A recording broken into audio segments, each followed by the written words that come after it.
Every mortal fears this man. To know him invites terror, yet none can resist his strange power. Dracula, denied human love, he thirsts for human blood, and his kiss is fatal. Jack Palance is Dracula, a world premiere this week on the CBS Friday Night Movies. Dracula. Roll out. Somebody here call a cab? Go, go. The story of two men who destroyed more trucks than anyone else in World War II. Friday on CBS. In the KNXT newsroom, Israeli commandos have struck the Egyptian side of the Suez Canal. And the question in Washington, who's next for the number 2 job? Watch Joseph Benty on Newsroom at 11. It may come as a surprise, but these are the kinds of things you can get at a Ralph's Bakery. They've got award-winning cakes, and they're frozen pastries, flaky crust pies, too. And they've really got all kinds of great breads. Did you know Ralph's has its own bakery to make sure you get the kind of quality you want, but also to keep the prices as low as possible? A super bakery in a supermarket. It's a good thing there's a Ralph's. Oh, I use my Security Pacific MasterCard card for almost everything. Auto repairs, take out my wife to dinner, gasoline. In fact, my 6 grandchildren are here with me today. We bought them some clothes for school. Pants for Stacy, Joy a shirt, Yvonne a beautiful dress. Something special for everyone. Something special. Special services for special people. You've got something special at Security Pacific Bank. This is a CBS News special report. The Vice President resigns. Here is correspondent Walter Cronkite. Good evening. Vice President Agnew, burying himself as a tax cheat, resigned today under an agreement which protects him from prosecution on charges of grafting. And a federal prosecutor brought in from Chicago, especially to deal with the Agnew case, said, "I have never seen a stronger case of bribery or extortion." A Justice Department statement submitted to federal court in Baltimore as Agnew pleaded no contest to evading taxes in 1967, detailed in 40 pages evidence of, quote, a pattern of substantial cash payments to Agnew. They began, it is alleged, in Agnew's first political post, chief executive of Baltimore County, and continued through his tenure as governor of Maryland and his first term as vice president. For the tax evasion, Agnew was fined $10,000 and put on probation for 3 years. The resignation, only the second by a vice president in the nation's history, and the first was under very different circumstances, presents a new problem for President Nixon, himself not yet out of the cloud of Watergate. Mr. Nixon has asked the Republican hierarchy to propose possible successors by tomorrow evening. His choice, and many names are being mentioned tonight, will have to be approved by majority vote of each House of Congress. Our correspondents have more details on the various aspects of this historic story. Let's hear first from Robert Shackney in Baltimore. The Attorney General of the United States normally doesn't go to court to direct a prosecution, but a criminal defendant isn't normally the Vice President of the United States. Nor do carloads of Secret Service agents normally circle a federal courthouse during a criminal proceeding. But they did in Baltimore today, and that too was a hint that climactic events were taking place. Inside the courthouse, extraordinary security measures. Marshals guarding the temporary chambers of Judge Walter Hoffman. Other marshals guarding the entrance to courtroom number 3. And then, just before 2 o'clock, with no advance public warning, Spiro Agnew walked into the jammed courtroom. You could almost feel a collective taking in of breath, a kind of subdued gasp on the part of assembled newsmen, lawyers, and officials. It was a court proceeding of high formality and ceremony. Agnew and his 3 lawyers on one side. On the other, the Attorney General, his assistant in charge of the criminal division, the Baltimore prosecutor and his whole staff, government legal experts, clerks, and secretaries. Judge Walter Hoffman made it clear quickly what the proceedings were about. First, a question. Did Agnew fully understand his rights? "I do, Your Honor," said the Vice President. Then the charge, evasion of income taxes for the year 1967. How did Agnew plead? "We plead nolo contendere," said Agnew's lawyer, "no contest." The judge. I am required to advise you that nolo contendere is a legal equivalent to a plea of guilty. Do you thoroughly understand? Agnew, I do, Your Honor. Then a series of questions about Agnew's rights. Did Agnew fully understand the nature and seriousness of the charge? Also that he might be subject to imprisonment. Each time Agnew replied, yes, he understood. It quickly became clear that there was an agreement between Agnew and the Justice Department, an understanding, something in exchange for government leniency and reduced charges. I advise the court, said Agnew lawyer J. Topkis, that a letter subscribed by the Vice President has been transmitted in which he resigns his office. Next, it was Attorney General Richardson's turn. An integral part of the agreement, he told the judge, was full disclosure of the case against Agnew. There was evidence, he said, of a pattern of substantial cash payments to the defendant during the period when he served as governor of Maryland in return for engineering contracts with the state of Maryland. That evidence was to be made part of the court record. However, Richardson went on, the government would not press charges of bribery and corruption. To have done this, Richardson said, would have meant months and years of court or congressional proceedings. It is unthinkable, said the Attorney General, that this nation should have been required to endure the anguish and uncertainty of a prolonged period in which the man next in line of succession to the presidency was fighting the charges brought against him by his own government. Finally, said Richardson, he was recommending leniency, no prison term, that Agnew, by resigning and pleading, had been punished enough.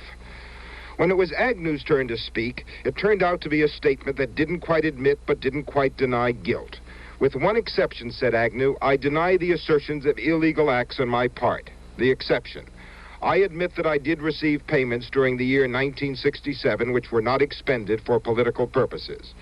I further acknowledge that contracts were awarded by state agencies in 1967 and other years to those who made such payments and that I was aware of such awards. I deny that the payments in any way influenced my official actions. I further assert that my acceptance of contributions was part of a long-established pattern of political fundraising in the state.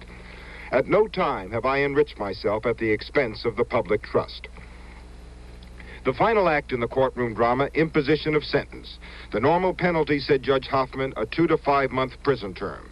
However, the judge went on, I am persuaded that the national interests in the present case are so great and compelling that the ends of justice would be better served by making an exception to the general rule. I therefore approve the plea agreement. The sentence, the judge said, no prison term, 3 years probation, a $10,000 fine. As he left the court, the former vice president was publicly still maintaining innocence of any criminal activity. He said he acted as he did for personal reasons and for the national interest. Gentlemen, I believe you've all received copies of the prepared statement that I read to the court in open court. As I said in that statement, the reason that I have changed my decision to fight this matter is because that I believe it would be against the national interest, have a brutalizing effect on my family to go through a long 2-year struggle concerning this matter.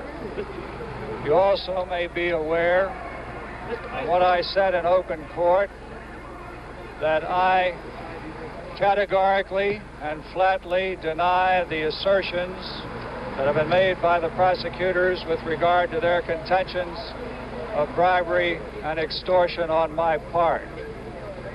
You might also be aware that irrespective of the statements that were made by the Attorney General in open court, that the principal witnesses of the government are not being fully prosecuted in this matter, but are receiving either full or limited forms of immunity in exchange for their testimony against me. I will have nothing more to say at this point. I will make an address to the nation within a few days. The criminal case against Spiro Agnew had now been brought to an end. Robert Shackney, CBS News, Baltimore. The White House says Agnew told President Nixon of his impending resignation in a face-to-face meeting last night. The president acknowledged it publicly today with, quote, a great sense of personal loss. Then the focus quickly shifted to the search for a successor. Dan Rather has that story. The president is making every effort not to appear hurried, and he's trying to give the impression that he had not already made up his mind about a successor before Mr. Agnew resigned. He wants the world to know that he is listening to all suggestions, that he is making his decision at a careful, measured pace. Throughout the afternoon and on into the evening, the President consulted with a variety of party and governmental leaders. These included Speaker of the House Carl Albert and Senate Majority Leader Mike Mansfield. As flotillas of limousines cruised in and out, reporters noticed that the car carrying Speaker Albert had his new Secret Service protection right behind. Protection dictated by the fact that Albert, for the moment, is next in line of presidential succession. One reason the President is taking his time and consulting with so many people is to counter what he believes to be unfair speculation that he, Mr. Nixon, worked secretly to force Mr. Agnew out and has been planning his replacement for some time. Top White House sources and the President himself insist that this simply is not true. It's no secret that John Connally and Nelson Rockefeller, to name just two, are held in especially high esteem by Mr. Nixon, nor is it any secret that Melvin Laird would like to believe that he is vice presidential timber. But presidential aides tonight emphasize the field is wide open.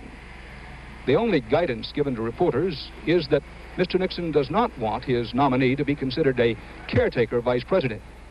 We're told that what this means is that the President doesn't necessarily believe his nominee should be the Republican presidential candidate in 1976, but he does want his nominee to be of such age and experience that he could be considered a potential candidate for 76. If Congress will agree, that's what the President wants. Dan Rather, CBS News, the White House. Under the 25th Amendment, the Presidential Succession Amendment ratified in 1967, House Speaker Albert, a Democrat, does temporarily succeed Agnew, as Dan pointed out. But the 25th also sets up the procedure for President Nixon to name a new vice president with congressional approval, of course. And that's a big subject on Capitol Hill tonight, as Bruce Morton points out. Republican leader Hugh Scott came back from the White House this evening and told first GOP senators and then reporters that Mr. Nixon wants his new nominee to be someone who generally shares his views, who agrees with his foreign policy, and who can be confirmed. Scott said Mr. Nixon is asking for suggestions from Republican senators, congressmen, governors, and members of the National Committee. Each can submit up to 3 names of people he thinks should get the job or people who shouldn't. Scott said that he'd collect all the suggestions from senators by tomorrow afternoon and hand them in sealed envelopes to Rosemary Woods, the president's secretary. House Leader Gerald Ford will handle congressional suggestions, Scott said. National Chairman George Bush, those from the committee. And White House Chief of Staff Alexander Haig is contacting governors. Despite all those lists, Scott said he doesn't expect there will be any undue delay. Democratic senators, meanwhile, are debating what kind of nominee they'd like. Do they want a caretaker, nonpartisan type, no threat to keep the White House Republican in 1976? Or simply the strongest man, whether he turns into a Republican next president or not? Not surprisingly, the Democrats disagree about it. I'm hopeful that the president will send to the Congress a nomination that is relatively nonpartisan, a person that will not be a candidate in 1976, and someone around whom we can rally. I have a feeling that the public does not want a bitter struggle here in the Congress over the nomination of a new vice president. Do you think Democrats in Congress should seek a pledge from anyone the president should nominate that he would not be a candidate in 1976? Yes, I think so. I think that's a reasonable request. I think it's a reasonable request that in light of all that's happened, the incredible amount of trouble and difficulty that we've gone through here, and that these offices of the president and the vice presidency are going through, I think it is fair to suggest and to request that the nominee be someone that is not going to be in political contention. A number of Democrats have said today that they would not vote for anyone for vice president who would be a candidate for president in 1976. Would that be your position? Well, no, it wouldn't. I'd hope that the president would send a strong nominee to the Congress, the Senate of the United States. I think at this time of real national tragedy and constitutional crisis, the American people expect that the person that will be sent by the president to be a figure that can win the confidence and support of all the people. And I'd be opposed to just a any pledge or indication that the person might not consider continued service to the country. Do you think then on the... Well, I think the important question is having someone who is equipped to assume the important responsibilities of the presidency. I think we've seen in recent times of tragedy where the vice president has succeeded to the presidency, and I think particularly at this difficult time of uncertainty, that it's extremely important that we have a nominee who can win the confidence of all the American people. And I'm hopeful that the president will send such a nominee, whether he be a Republican or independent or Democrat. We ought to go about the process of selecting him. And that means both the president and the Congress under the Constitution in a way that impresses the country with the fact that we are selecting a potential president of the United States. I think the country needs that kind of reassurance. Your colleague, Senator, have flatly objected to anybody who's given any signs that they want the office of president. Now, isn't it in a way a qualification of a vice president to want to be president? Well, I can think of a man, for instance, who would fit the bill, who I don't think would ever seek election to the office. That's Mike Mansfield. There's a man who has the capacity for unifying, a man who might fill the bill of meeting the possibly differing requirements of a Republican president and a Democratic Congress, and a man who, as far as I know, has never evidenced any personal ambition to seek the office. And there may be others that might occur to us if we considered it. So you don't have to pick a controversial figure or a real possible future candidate to get a man of presidential caliber. Do you feel, Senator, that Congress should endorse whoever the president chooses? Not necessarily, because after all, the Congress has a responsibility. Even though the president has the right to propose, the Congress, in this instance, the whole Congress, would have the right to make a final determination. Senate and House leaders agree there will be public hearings on the new nominee, forms still to be worked out. And it's also clear that the Senate doesn't think of this as something like a cabinet appointment where the president usually gets whomever he wants. They think of this as something closer to naming a Supreme Court justice, when the Senate gets serious about its right to advise and consent. Bruce Morton, CBS News, Washington. For the next few days, perhaps weeks, Carl Albert is, as the cliche goes, a heartbeat away from the presidency. As Speaker of the House, Albert, 65, is presidential successor until a new vice president is nominated and, as we've said, confirmed by Congress. Albert first learned of the resignation from aides, and about an hour after that, he began receiving Secret Service protection. Albert, an Oklahoma Democrat, has been in Congress since 1947. In 1954, Sam Rayburn named him Democratic whip, and in 1971, he was voted House Speaker. When the 93rd Congress convened in January of this year, Albert said the president had failed to produce sufficient leadership and said Congress would fill the void. He's often accused Mr. Nixon of trying to take over Congress's legislative role. Albert was educated in his home state, but then went on to be a Rhodes Scholar. He's the father of 2 children, a son and daughter. A man of large accomplishments, Carl Albert is only 5 feet 4 inches tall. Every maker of console color TV stands behind his set with a service guarantee for up to 1 year. But after that, if something goes wrong, you pay. We think Philco solid-state color consoles are engineered better than anybody else's, so Philco stands behind them twice as long. For 2 years after delivery, we'll fix anything that's our fault. No charge for parts or labor, no fine print. Philco Ford. We think we engineer them better, so we guarantee them better. Do you do this with your dentures, too? To get them clean, you soak them. To get them tasting fresh, you brush them with toothpaste. Well, now there's something that does both at once. New Dividend. It's a denture cleanser and a freshener, too. New Minty Dividend has special stain removers. Brush, and in no time, your dentures are clean and back in your mouth. And they taste, really fresh, too. New Dividend denture cleanser and, freshener. It is not too hyperbolic to say that the news of Agnew's resignation and court plea hit like a thunderbolt. That, in part, resulted from the determined fighting attitude the vice president had displayed since early August, when it first became known he was under investigation. I'm denying them outright, and I'm labeling them, and I think a person in my position at a time like this might be permitted this departure from normal language as damned lies. Have you ever considered stepping down even temporarily until the matter is cleared up? I have not. I will fight to prove my innocence, and that I intend to remain in the high office to which I have been twice elected. White House says that you and the president have discussed the possibility of your resigning, that he didn't encourage you or discourage you. Can you tell us about that discussion, how it came up and why? The president and I have not discussed that possibility, as I think he said on several occasions, and I've also said, and I want to make very clear, I'm not thinking about resigning. I want to say at this point, clearly and unequivocally, I am innocent of the charges against me.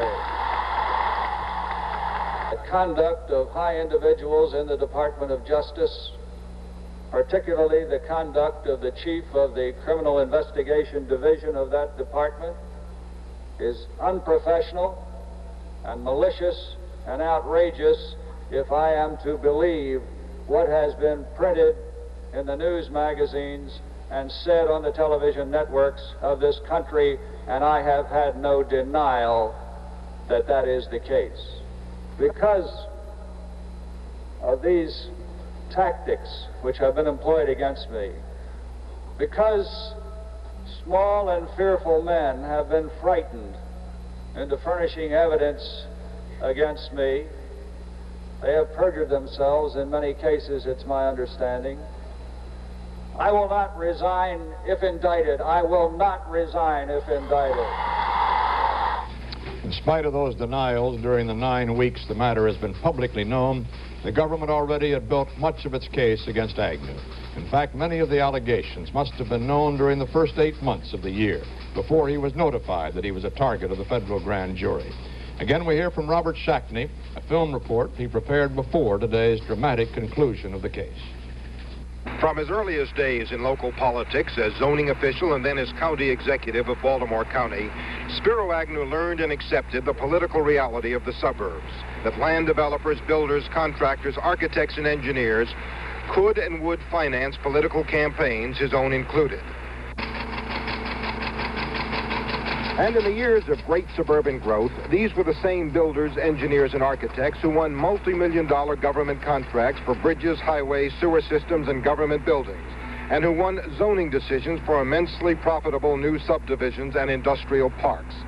To get all this, it's alleged, some of these businessmen paid kickbacks, and that's what the case against Spiro Agnew is all about.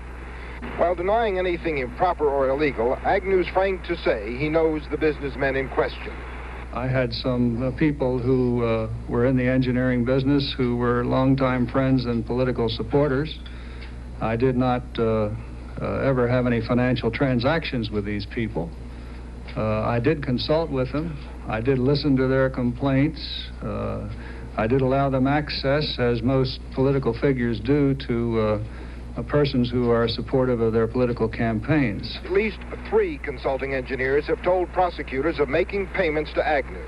Alan I. Green of Green Associates described how he delivered cash to Agnew as Maryland governor and later as vice president. There's a similar story from Lester Matz of the engineering firm of Matz Childs. And most importantly, there's testimony from a senior vice president of the J.E. Greiner Company, the biggest engineering firm of them all. He's Jerome Wolf, probably the key witness who at one time had been Assistant Public Works Director for County Executive Agnew, later State Roads Commission Chairman for Governor Agnew, and until 3 years ago, Science and Technology Advisor on the staff of Vice President Agnew. Wolf is said to have collected funds for Agnew, and he supplied prosecutors with a diary that is said to describe in detail what happened and why. The engineering firms whose executives have talked did highly profitable business, sharing in multi-million-dollar government contracts for such projects as the complex of interstate highways in and about Baltimore, for the new Chesapeake Bay Bridge, for construction of government buildings. These contracts for engineering services were awarded by government agencies without competitive bidding. But Agnew, in his first defense, denied that he'd received payments and returned favors. And he argued that the stories of the engineering executives were suspect because the witnesses against him are bargaining for more lenient treatment from prosecutors. The accusations that are being made, if they do come from people who are also under investigation, must be looked at as accusations that are coming from those who have found themselves in very deep trouble. United States Attorney George Bell won't talk about his case or the tactics he's using, but it is known that he's arranged immunity for at least some witnesses and that he permitted a local official to plead to reduce charges. It's also been learned that Bell, in some fashion, has convinced one other highly important witness to cooperate. He's land developer and mortgage banker I.H. Hammerman, who's long been one of Agnew's principal fundraisers. The central allegation in the case now is that Hammerman, along with Jerome Wolf and a third friend, banker J. Walter Jones, collected funds for Agnew from engineers and architects and others interested in government business. Of the three fundraisers, J. Walter Jones alone is not cooperating. J. Walter Jones and Spiro Agnew have long had a close business and personal relationship. The Greater Baltimore Industrial Park, put together by Jones 13 years ago and the source of his wealth, originally was made possible by a favorable vote of two local zoning officials, one of them Spiro Agnew. Later, Jones and Agnew were fellow stockholders and directors of the bank that Jones founded, and they then were to be partners in at least two real estate ventures. The Jones-Agnew business relationships were to lead to allegations of conflict of interest, but there's never been any evidence that Agnew profited from these business ventures. In more recent years, Jones, who's now a millionaire, has been one of Agnew's closest advisors, fundraisers, and personal friends. But up to now, because no formal charges have been made against Agnew and because grand jury proceedings are secret, there's no way really to know just how strong the government case really is. And for his part, Agnew has challenged public accusations that he was paid $1,000 a week in kickbacks. I am denying them outright, and I'm labeling them, and I think a person in my position at a time like this might be permitted this departure from normal language as damned lies. So far, the grand jury has voted only one major indictment. Dale Anderson, Agnew's successor as Baltimore County Executive, who's charged with extorting some $43,000 from 8 consulting firms doing business with the county. It was the investigation into Anderson's activities that led to allegations about Agnew. Robert Shackney, CBS News, Baltimore. U.S. Attorney James Thompson had been brought in from Chicago to handle the Justice Department's defense against Agnew's charge of leaking information. Thompson said tonight that he had reviewed the evidence against the vice president and, quote, "The man is a crook, no question about that at all." Thompson said he was certain Agnew would have been convicted if brought to trial and would have received a long prison term. In the same courtroom where Agnew entered his plea, the Justice Department outlined the evidence of its case, the allegations against him. Fred Graham reports. The case against Agnew was set out by the Justice Department in a detailed 40-page recitation of the evidence that would have been presented if there had been a trial. It told of 3 separate alleged kickback schemes. Number 1, Agnew arranged for his friend Hammerman and his state roads director Wolf to solicit payments from engineer consultants who wanted state road building contracts. Hammerman obtained and split with Mr. Agnew and Wolf cash payments from 7 different contracting firms in return for state engineering contracts and from one financial institution in return for a lucrative arrangement with the state involving the financing of certain state bonds. Number 2, Allen Green's engineering company received a series of state contracts after he made regular cash payments to Agnew, totaling about $50,000 over the years. According to the Justice Department, the payments continued after Agnew became vice president. Payments were made 3 or 4 times a year and were personally delivered to Mr. Agnew by Green, either in the vice president's office in the Executive Office building in Washington or at his apartment in the Sheraton Park Hotel in Washington. Number 3, Matz, another engineering company official, allegedly began a similar arrangement with Agnew about a decade ago, and according to the Justice Department, Matz paid 5% of his fees from Baltimore County contracts in cash to Mr. Agnew through one of Mr. Agnew's close associates. These payments continued after Agnew became vice president. The Justice Department noted one instance when Matz met with Mr. Agnew in the vice president's office and gave him approximately $10,000 in cash in an envelope. A furious legal battle erupted over the charges, but by last Monday night, lawyers for Agnew and the Justice Department were spotted meeting in an Alexandria, Virginia motel where the trial judge, Walter Hoffman, was staying. Nobody would say if plea bargaining was underway, and so it came as a surprise today when the announcement was made that a bargain had been struck for Agnew to resign and accept a conviction for tax evasion. Hammerman, Wolf, Green, and Matz could still be sent to prison, but because they were prepared to testify against Agnew, the Justice Department will recommend leniency. All of them, including Agnew, could still be prosecuted under state law. One of the Maryland prosecutors who will have to decide whether or not to prosecute Agnew was reached tonight by CBS News, and he said, "My head's still spinning." He said he hadn't given any thought to prosecuting Spiro Agnew. Fred Graham, CBS News, Washington. By the way, correspondent Graham has had a personal involvement in this case. He was one of the newsmen subpoenaed by Agnew's lawyers in their search for the source of news leaks about the case. Those subpoenas were dropped today. Attorney General Richardson and U.S. Attorney George Bell have scheduled a news conference in Washington tomorrow morning, and CBS News will cover it live beginning at 11 o'clock Eastern Time. Agnew's under probation now without supervision. This means he'll not have to go through the process of reporting to a probation officer from time to time. But since Agnew pleaded no contest to income tax evasion, he could lose certain rights. For example, he could be disbarred, banned from the practice of law, his profession. Agnew's conviction is not a crime normally considered involving moral turpitude. Although it's not absolutely clear, before detailed legal research is done, he won't lose his civil rights, like the right to vote. Could he run for office again? Well, under the circumstances, the Justice Department says that right now it just does not know. First Lady Pat Nixon telephoned Mrs. Agnew to express the first family's, quote, saddened feelings over the resignation. According to her news secretary, Mrs. Nixon told Mrs. Agnew what a great job she had done, and the two then reminisced about their years together in public life. Mrs. Agnew was with 3 of her children today. The 4th, Kim, was away at college in Massachusetts. Frank Sinatra, Agnew's friend and golfing pal, said it took great courage for the vice president to pursue the route he chose. Sinatra continued, quote, "I have every hope that in the months and years to come, his action will result in greater public understanding of his feelings and position as the man in the arena." The big question tonight, who will succeed Spiro Agnew as vice president? President Nixon, an hour after Agnew resigned, pledged to be open-minded in picking a nominee, said he would consult with national leaders.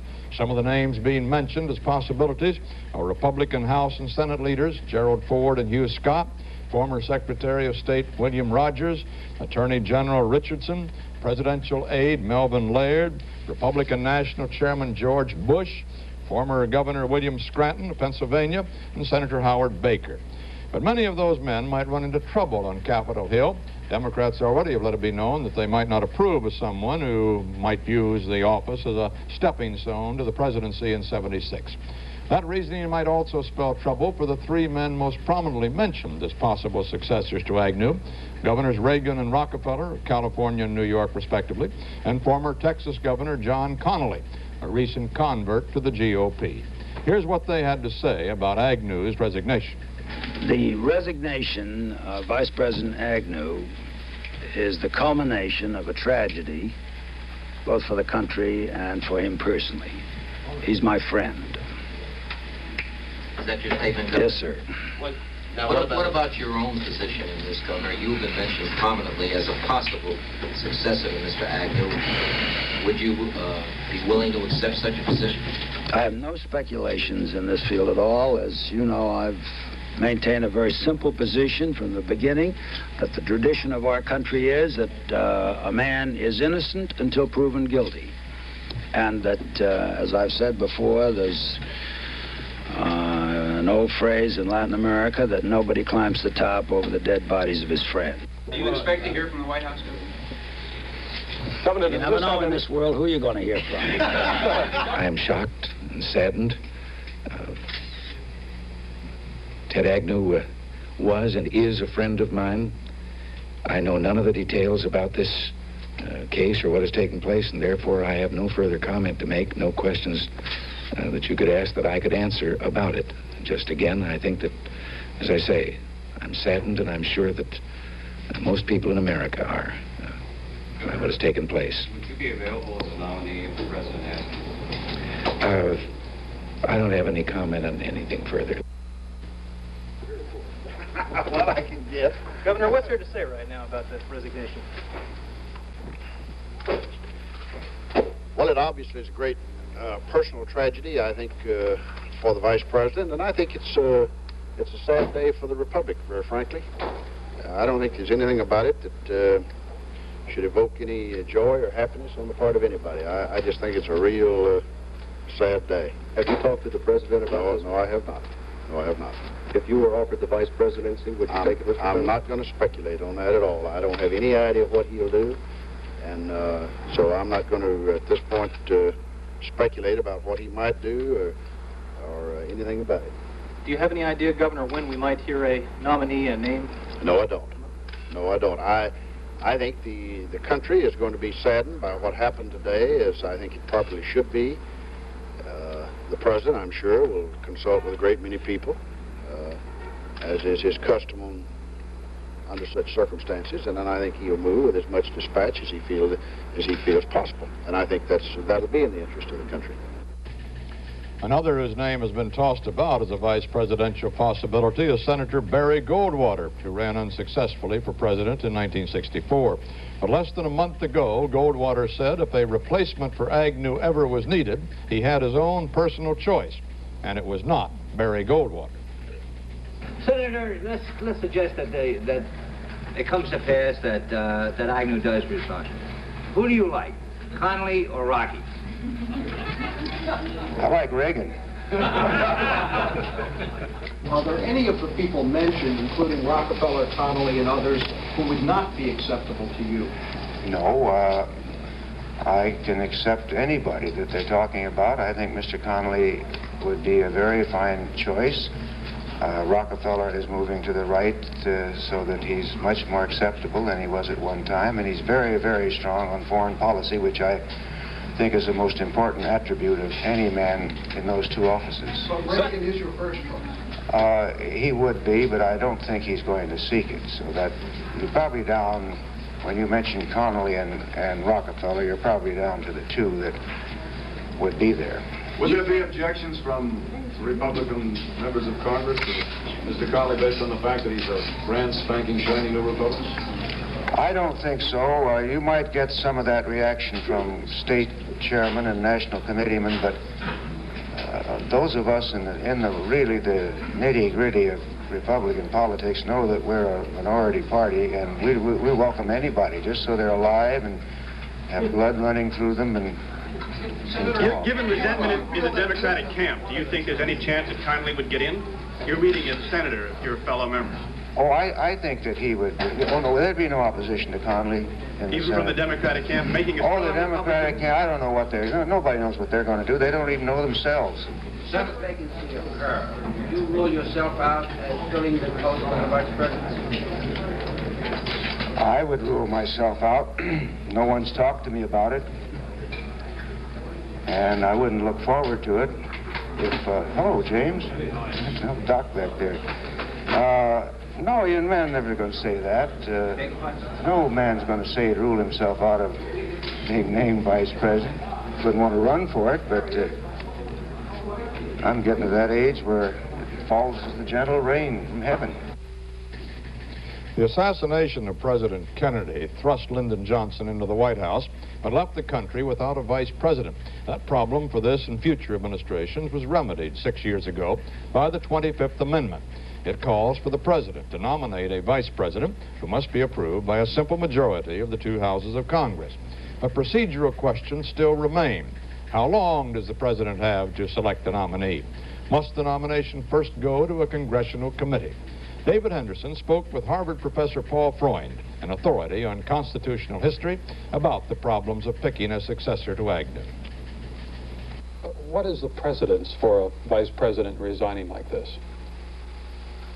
Well, there isn't any, in as much as the present situation is governed by the 25th Amendment, which has been in force only some 6 years. Previously, the office would simply remain vacant until the next election. And it was that prospect, that specter, after President Kennedy's assassination and the accession of Lyndon Johnson, leaving the office of Vice President vacant, that led to a strong movement for a constitutional provision that would take care of the situation. What can the president do and what can't he do now in naming a replacement for Mr. Agnew? Well, he nominates, and the two houses of Congress must confirm. The constitutional amendment of which I spoke, the 25th, speaks of confirmation by a majority vote of both houses of Congress. That looks a little ambiguous. It isn't clear whether it means the two houses sitting together or each house separately, but I think it's quite clear from the history of the amendment that it means the two houses separately. Each house, in other words, must confirm by a majority. Is there any time limit at all? Is there a deadline? No, there is no deadline. Again, one has to rely on good faith. I take it that given the seriousness of the occasion, this matter would have the right of way in Congress. That is to say, a nomination by the president would not be sidetracked or buried in committee, but would be given priority. That is only, however, a matter of their own procedure, and it isn't spelled out in the constitutional amendment. How much control does Congress have over the naming of a successor to Mr. Agnew? Well, of course, we've never had any experience with this particular procedure, so it's hard to say. I would guess, as a matter of political prudence, that there would be some advanced consultation in order that there would not be a head-on confrontation in the event of a nomination. In other words, that the advising and consenting, to use a phrase elsewhere in the Constitution, would be done preliminarily. But this is all informal. It certainly will take a while to pick a successor to Agnew. And it's already clear that more time and thought will be given this decision than was given the original decision that there even should be a vice president, as John Hart reports. The vice presidency wasn't much more than a random thought of the Founding Fathers. They'd been arguing for 4 months over the mainframe of the new government, worrying over whether the presidency should be something like a monarch or be plural, an executive council of some sort. We don't know exactly because they met in secret, but we think Alexander Hamilton of New York came up with the idea for a vice presidency. The tired convention debated the final scheme for only 1 day. As Hamilton wrote in the Federalist Papers, there was much opposition, some feeling the office was mischievous. Some wanted the Senate to elect the vice president out of their own body. Elbridge Gerry of Massachusetts was against the vice president presiding over the Senate because he thought it blurred the separation of powers, saying we might as well put the president himself at the head of the legislature. Roger Sherman of Connecticut said if the vice president were not president of the Senate, he would be without employment. Colonel George Mason of Virginia was against the office entirely. He wanted the Senate to appoint a privy council instead. And Gouverneur Morris of Pennsylvania observed that the vice president would be the first heir apparent that ever loved his father. The office was despised. The first vice president, John Adams, said, "My country has in its wisdom contrived for me the most insignificant office that ever the invention of man contrived or his imagination conceived." Ben Franklin was against the office, saying, "If they insist on having one, I shall address him as Your Superfluous Excellency." In the end, they decided that the runner-up in the presidential elections would be the vice president and that he would preside over the Senate. By 1804, the two-party system was political tradition, and the 12th Amendment had vice president and president elected together. There have been vice presidents in trouble before. Aaron Burr served while under indictment for the murder of Alexander Hamilton. Schuyler Colfax was accused of taking bribes, and Andrew Johnson was drunk at his inauguration. But the vice presidency has served the Republic often. For 1/5 of our nation's life, we've been governed by men who were first elected as vice presidents. As we've noted several times, when President Nixon makes his choice for vice president, the burden then shifts to Congress. And it's a situation the Senate and House have never before had to face. In our Washington newsroom tonight are Eric Severide and Roger Mudd, along with Dan Rather at the White House. And gentlemen, what happens when this responsibility now is passed to Congress? Well, I think, Walter, that everybody is sort of making up what they're going to do. I haven't heard any precise scenario laid out by the members. As we've said all night, this is a brand new experience. Albert, the Speaker, is making no comment. Mansfield wants to meet again tomorrow. Mr. Scott says that he'll pick up some sealed envelopes tomorrow. You can put your top 3 choices in the envelope and lick the thing shut, and they'll deliver it to Rosemary Woods. But beyond that, this is a very difficult problem for the Congress.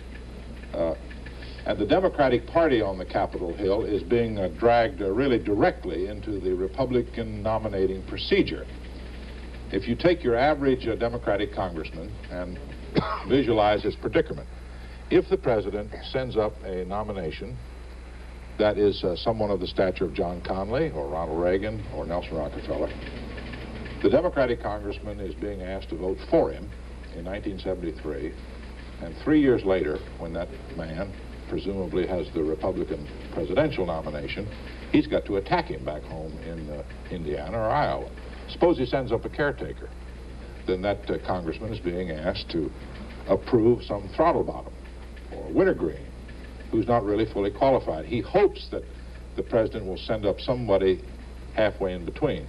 Well, you're saying, Roger, that the Democratic majority in the Congress may select the next Republican president. Well, they've got the balance of power. But what about this caretaker idea? Because I noticed Senator Humphrey tonight suggesting it ought to be someone of that kind who will pledge not to run 3 years from now. But this cannot be legally binding. And it seems to me there's something inconsistent with what the Democrats are saying. They're saying that it should be, they're saying first that you must have a man of presidential caliber because it's 3 years to go and anything could happen to the president. On the other hand, he must not be a man who would run for president. Well, and so much would happen in the course of this time that it's the litmus test today, as we've seen on the evening news and tonight on this special broadcast, is that those Democrats, most of those Democrats who have an interest in running themselves in 1976, want a caretaker. They don't want to be put in the position of helping the Republican Party nominate their opposition. Sure. It's a very difficult predicament. Sure, but there's a lot of debate in the record, you know, on the 25th Amendment in the mid-60s. And I think that even Chairman Seller in House Judiciary and Senator Bayh on the Senate side made considerable point of the fact that this nomination, if it should come to the Congress, there should be no partisan political judgments made on it. It shouldn't be handled that way. And if you're to say it must be a caretaker that can't run against it and so on, that in a real negative but real sense is applying partisan standards to it. And that'll all be thrown back at them. Well, it's one of those amendments that sounded, I guess, so logical at the time, and now when the reality is with us and all the problems that press in around us, and you hear the comments today and the logic of the caretaker versus the active candidate becomes so apparent that there are certain imperfections in that amendment. And listening to the comments tonight of John Connally and Nelson Rockefeller, you know that they're not about to come out and say really what they think. No, of course not. They want to lay low, keep the low profile. John Connally, I haven't heard any comments tonight from Elliot Richardson, for instance. No, the 25th Amendment, which is now coming into play only 6 years after it was ratified, the real thrust of it originally was to deal with the problem of presidential disability, not with a vacancy in the vice presidency so much. That came along in the course of the argument, and now that part of it's what's coming into play now. I must say, Roger, something about the things that are going on now with the president calling in everybody and listening to everybody's suggestions on, it is, to me anyway, faintly reminiscent of 1964. when President Johnson had all kinds of people come to the White House just before the convention in Atlantic City, Senator Dodds and McCarthy and others, and created all this storm of speculation as though he hadn't made up his mind who he wanted for vice president. I was convinced days before it was going to be Humphrey, and I think Humphrey was convinced. Now, I would think myself that President Nixon knows pretty well who he wants and has known for some time, at least whom he prefers, because everything he has said about the Agnew case in the last few difficult weeks were just about all he could say, because there might have been a trial and a jury decision. And he had to say, you know, he's innocent till proved guilty. But he had seen all this evidence, these 40 pages, long ago. And he knew that this case was going to go against him. I would assume, Dan, some of this calling in of national leaders is a masquerade. I don't want to... Roger, I was going to ask Dan, rather, that very question. He's standing by at the White House. And I was going to ask you, Dan, do you think that the president has somebody firmly in mind?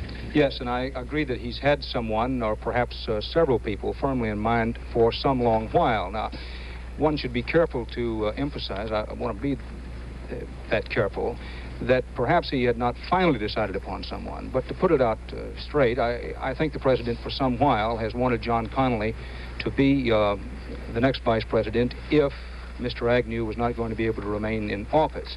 If not Connally, Rockefeller, Reagan with an outside choice to Laird. If you're looking for a scratch sheet, that's the way I'd put it. The question, however, is, will the Congress approve? Now, part of the process now is to determine whether the Congress will, in fact, agree with Mr. Nixon that he shouldn't appoint a caretaker vice president. What Roger and Eric were saying before, all those comments apropos, and those are things that have gone through the president's mind. But it's being made very clear here tonight that the president does not want to appoint a so-called caretaker vice president. He wants to appoint someone who could be a viable candidate in 1976. The question is whether he can be reasonably certain that Congress will approve the nominee he sends up. Now, I must say that up to and including most of today, most of the presidential aides who would talk come down on the side of the judgment that Congress will approve any reasonable candidate the president sends up, whether that candidate figures to be a viable candidate in 76 or not.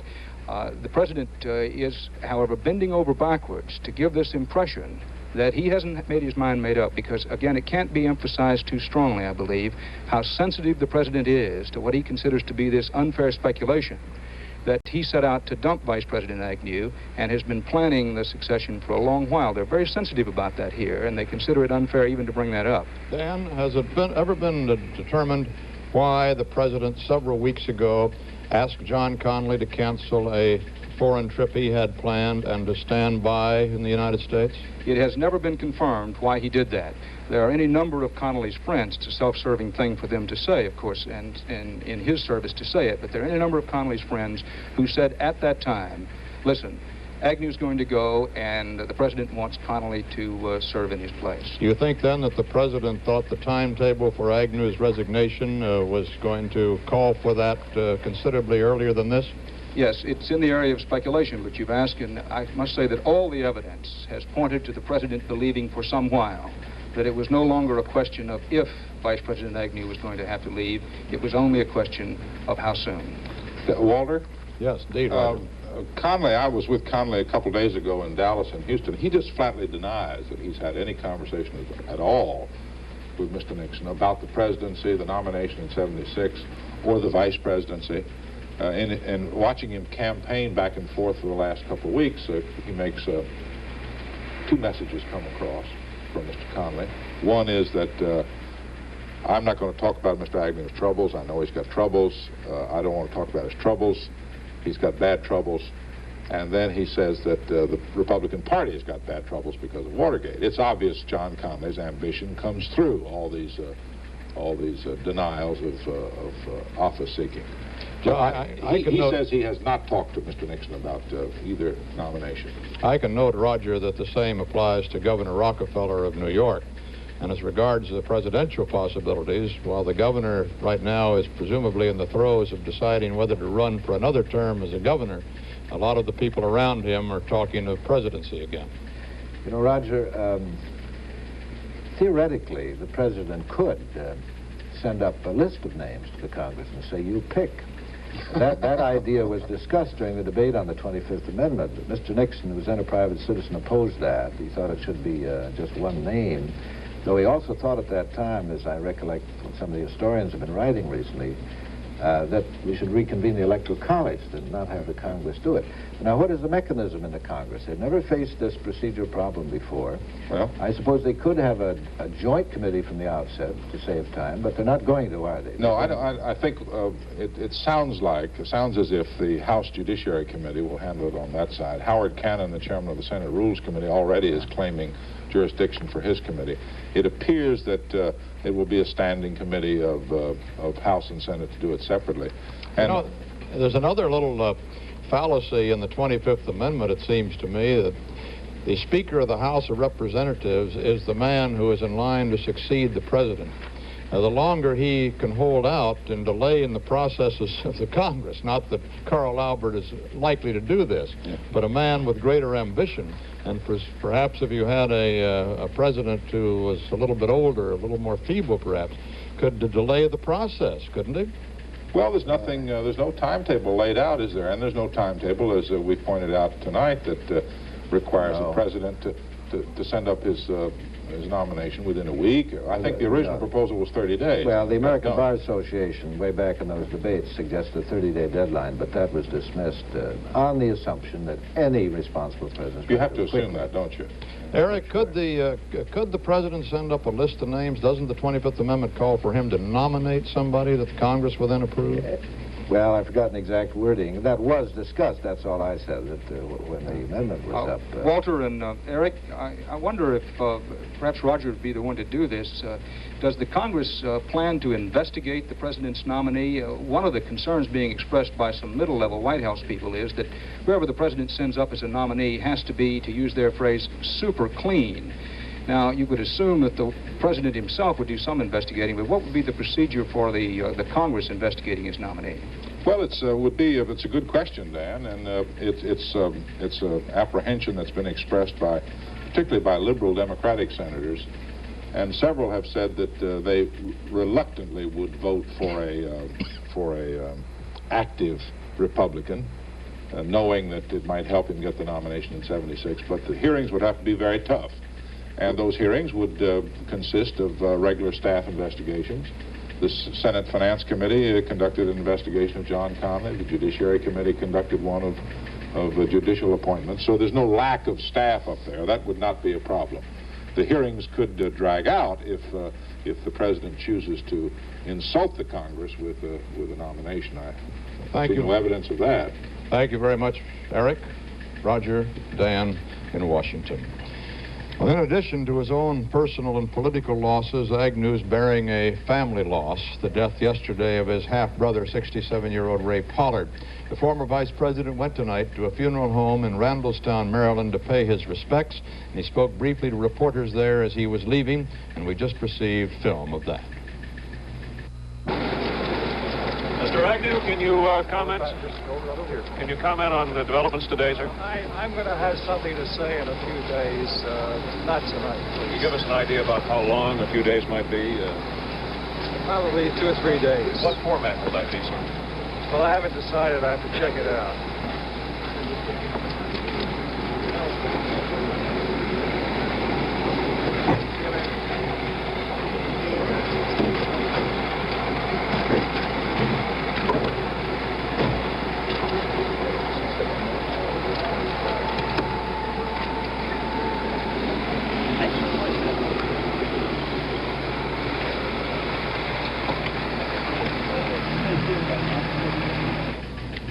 This is Walter Cronkite, CBS News.